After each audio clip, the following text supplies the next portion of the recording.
Hi friends, ఈరోజు నేను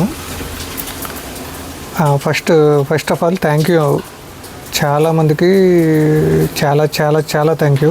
ఎందుకంటే 8 వసంతాలు అనే చేసిన వీడియోకి 3.5K వచ్చింది.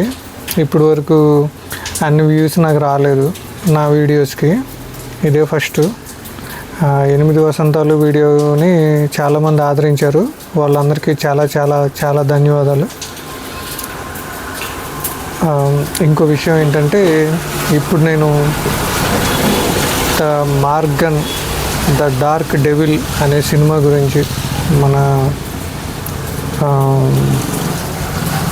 ఈ సినిమా గురించి చెప్పడానికి వచ్చాను అనమాట.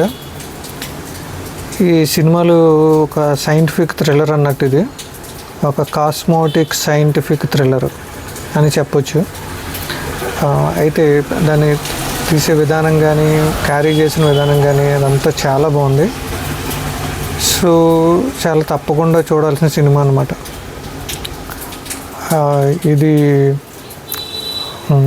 బిచ్చగాడు సినిమా తీసిన హీరో చేశారనమాట.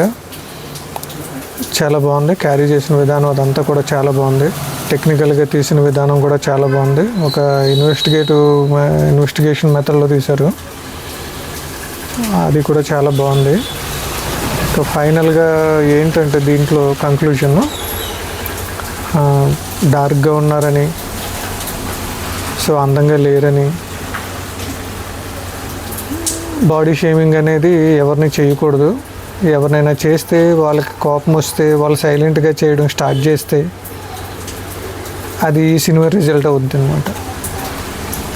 సో అందుకని ఏంటంటే, ఎవరు స్కిల్స్ వాళ్ళవి. పైకి అమాయకంగా కనిపిస్తున్నారని వాళ్ళని మనం బాడీ షేమింగ్ చేయడం కానీ, లేదంటే వాళ్ళని కించపరిచినట్టుగా మాట్లాడడం కానీ అటువంటి ఏమీ చేయకూడదు అనేది దీంట్లో చెప్పిన పరమార్థం అన్నమాట. ఈ మధ్య అది చాలా ప్యాషన్ అయిపోయింది.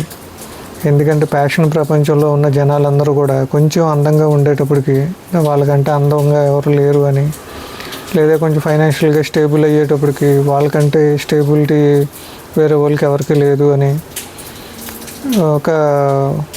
అంటే ఇక్కడున్న కళ్ళు ఇక్కడికి వచ్చేసి ఏదేదో చేసేస్తారు.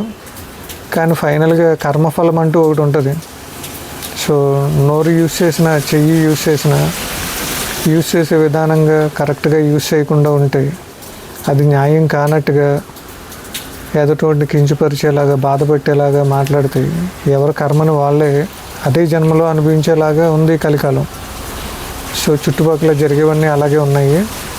సో కేర్ఫుల్ బ్రదర్స్, అందరూ కూడా మనం మంచిగా మాట్లాడదాం, ఎదుటోడిని ఇంప్రెస్ చేసేలా మాట్లాడదాం. మనల్ని ఇబ్బంది మాట్లాడేటట్టుగా ఎవరైనా ఉంటే కనుక వాళ్ళని తప్పించుకుని పోయి మన పని మనం చేసేసుకుందాం. అంతేగాని ఎవరిని తక్కువ చేసి మాట్లాడొద్దు, ఎవరిని కించపరిచి మాట్లాడొద్దు అనేది ఈ సినిమా సారాంశం అని అనుకుంటున్నాను నేను. నాకు అలా అర్థమైంది. So friends, the Morgan the dark devil ఈ సినిమా చాలా బాగుంది. ఓకే బ్రదర్స్, మళ్ళీ కలుద్దాం ఫ్రెండ్స్. ఓకే మరి.